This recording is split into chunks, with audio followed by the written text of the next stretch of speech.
Back one last time here at Shields Arena after the Stars fall to the Fargo Force here in the first game of this weekend tripleheader. Time for coaches' comments brought to you by Southside Auto Tech with Stars head coach Rocky Russo.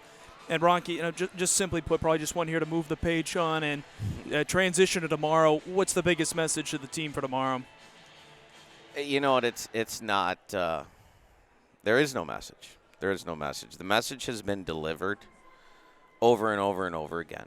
And our inability to be prepared at the beginning of games has been addressed, and they've chosen not to take that seriously. The lack of willingness to not turn the puck over, right?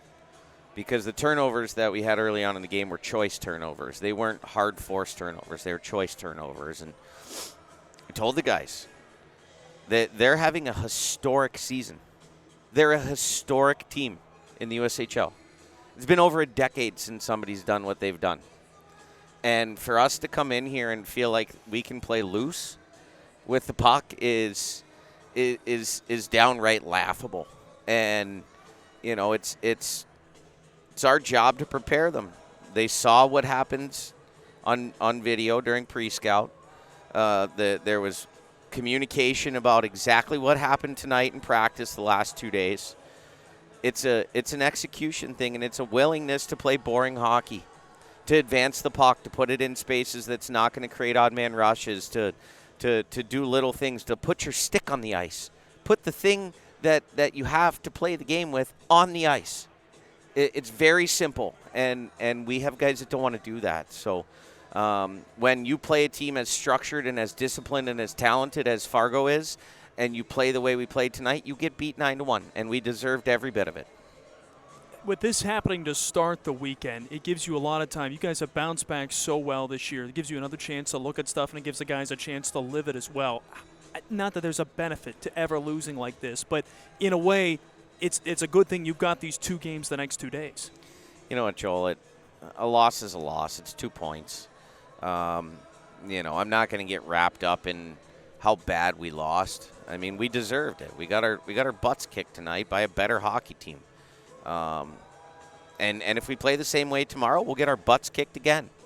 Right? We have to make choices about how we're going to do little things. Right? You can't carry the puck at the defenseman and try to walk him when you don't have to.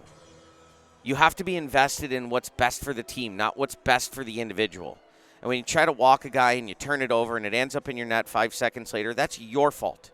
And these are big boys.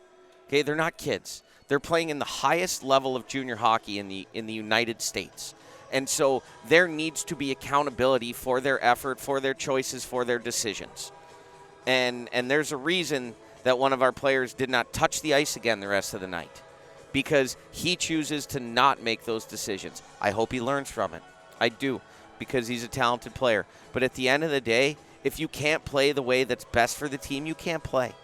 And their team is on the same page. There's not a single guy on their team that goes rogue. They do things the right way all the time. They support pucks. They work their butts off. They're up 8-1, and they're working hard to touch pucks first. They're blocking pucks. That's championship caliber hockey, and I'm a little bit jealous because you would never know that we played this team 8 months ago in the conference finals, and they're as old as they are because of how well they drafted in the Phase 2 draft this year. Looking forward to the bounce-back effort tomorrow. Rocky, thank you for the time. Thanks, Joel. That's the head coach of the Stars, Rocky Russo, joining us, and this has been Coach's Comments, brought to you by Southside Auto Tech.